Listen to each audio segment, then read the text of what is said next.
iccitii qabachuu danda'u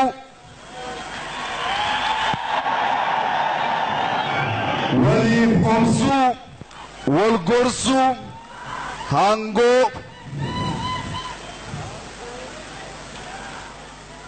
aangoota walaanaa dhage'uu qajeelcha irraa fudhachuu yoo kana gochuu dandeenya qabsoo abbootiin keenya taasisan shakkii tokko malee galmaan ga'uu dhaloota nu booda dhufus bilisummaa walqixxummaa obbolummaaf badhaadhina dhaalchisuun hin danda'ama. Baalee biyya jaalalaati. Yeroo ijoollummaa maatiin keenya Jimmarra muda Sheekanaa Huseen dhaquuf lafa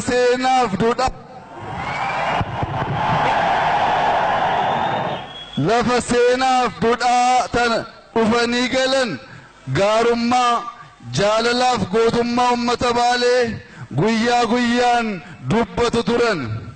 Warri Baalee ofii hagabuu bulanii kan nyaachisan kan bishaan gaafateef aannan nama hunnachisan biyya arjoominaan beekamudha. Oromoon roorrootti hammaates giddugala biyyaarraa Baalee da'oo isaanii turte.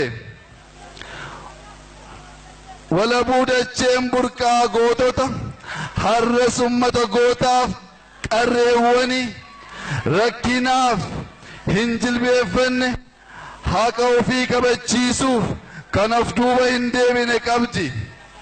Humni murteessaan kun kan itti boonnu qofa osoo hin taane kan seenaa qabsoo gootummaa haqaaf walqixxummaa imala garee keenyaaf galaa godhannee meeshaa qoleeyyummaaf boodattaafummaa ittiin injifannu ta'ee akka nu tajaajilu shakkii tokkollee hin qabu. Waan ta'eefis injifannoo amma arganne qabannee fuulduratti tarkaanfachuu wal amanuuf wal abdachuu yeroo kamiyyuu caalaa kan nurraa barbaachisu ta'a. Kabajamtoota ummata Oromoo hundaaf bakka raarreetti okolee miidhagsuun akka hajaa namaaf hin baafne bakka ummanni hin jirreetti waa'ee biyyaa kaasuun hiikkaa hin qabaatu. Biyya jechuun gaaraaf badhee babbareedaa qofa osoo hin taane ummata bal'aa jechuudha. Har'a addunyaan ammayyoofte kan keessatti dhimma aadaa duudhaaf tooftaalee jireenya ummanni biyya tokko hordofuuf jiruu isaa ittiin hoogganu xiinxaluu galtee kallattiif murtoo hojii mootummaa godhachuu yoo ittiin hojjan sababni milkoofneef tokkollee hin jiraatu. Yoo Baalee bu'uuf diinshoo fuula gadii deeffannu anaajina dirree Sheekanaa Huseeniif holqa Sof-umar yaadaaf qalbiin daawwan miidhagina keessa qaroomina guddaa ilaalla. Yoo saannateef gaarreen Baalee yaadannu gaaddisa tokkummaa keenya odaa roobaa gonkumaa hin dagannu. Sababni isaas nu warra gadaan bullu waan taaneef. Arjoomina jaalala wal hubannaaf wal dhaggeeffannaa waliin jiraachuu dhalee dhaloota keenyaaf dabarsinu har'a nu bira darbee fooliin milkaa'ina isaa gurra addunyaa hunda gahee jira. Sirni gadaa keenya cencala hammattummaaf heddumminaati. Sirni gadaa keenya jaalala nu barsiise. Yoo Oromummaan waliin jireenya jennu kan jechaaf jedhamu qofa osoo hin taane guddifachaan ormallee aantee dhiigaaf lafee godhachuu hammachummaaf moggaasaan firoonfachuu ilma boojuuf diina firaaf dhiiga hantee taasisuun ilma barcumaaf ilma miti waa ofii qaban qooddatanii fayyadamummaaf mirga guutuu Oromoo qabu gonfachiisuu ofiifuu ni dubbata. Kun ammoo har'allee aadaa keenyatti boonnudha. Waqtii ammaa kana keessa jiru keessatti duudhaaleen gaggaarii bu'aa sirna gadaa Oromoo ta'an saboota sablammootaaf uummata biyya keenya hundaaf waliin taanee duratti maluulee waliin hojjennee biyya yeroomte uumuuf humna guddaa ta'anii kan tajaajilan danda'u akka ta'an ni hubanna. Duudhaaleen ammattummaa waliin jireenya heddumina sirna gadaa keenya dhaalchisu har'a addunyaan ammayyoome sirna dimokiraasii jedhee dhowwaamu hangafa ta'uu osoo hin taane falaasama guddaaf yaadamoota sammuu akaakayyootaaf abaabiyyota keenya akka ture addunyaan guutuu ragaa nuuf ba'a.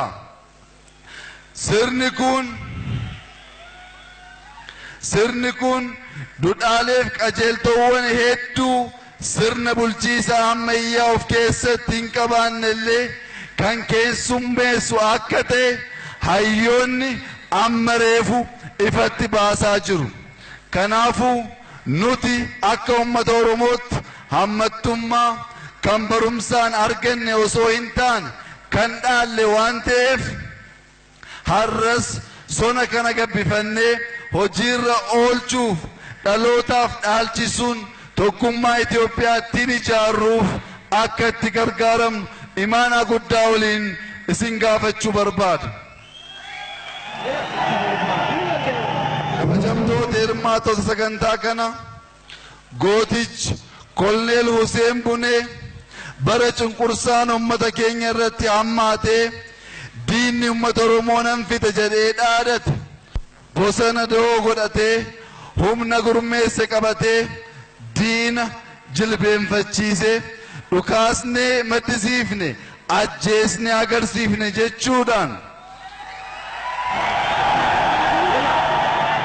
ummata wannachiisee injifannoo fakkeenyummaa guddaa qabu akka galmeesse seenaan yoomiyyuu hin dagatu.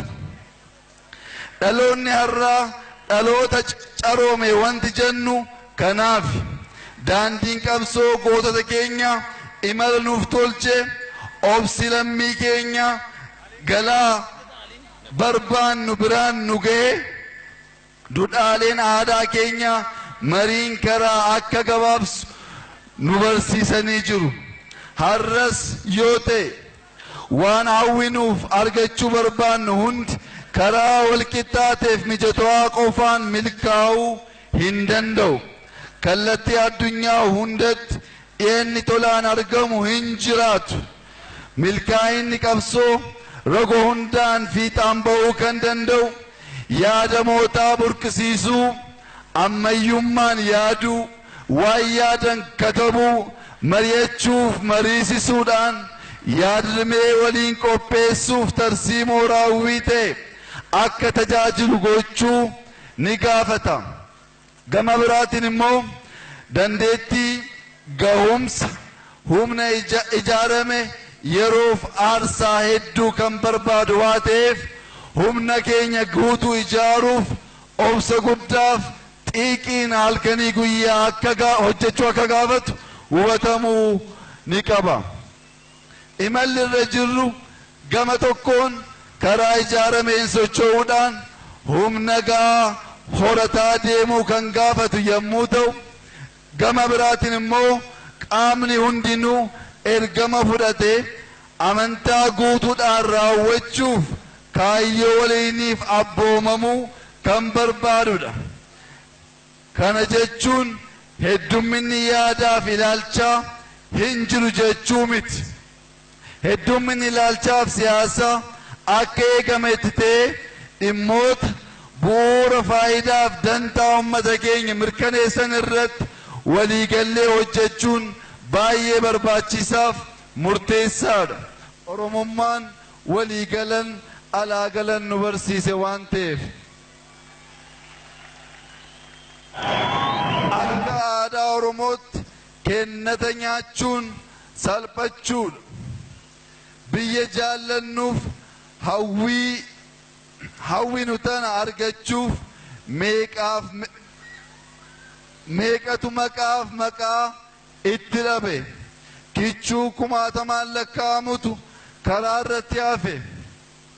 Gaaddisa aboo hirkoo dhorkee godoo ayyoo baay'ee qabbaneesse. Itti nuuf dabase.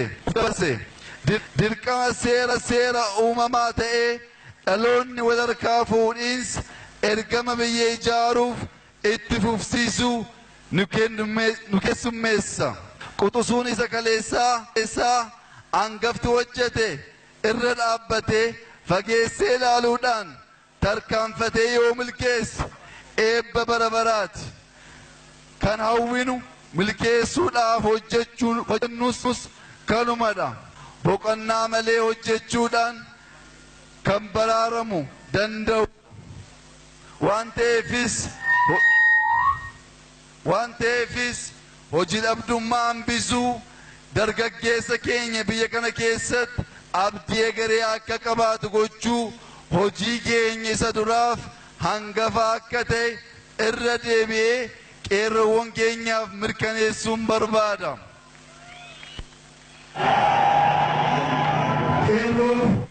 Qarreewwan keenya rakkoo irra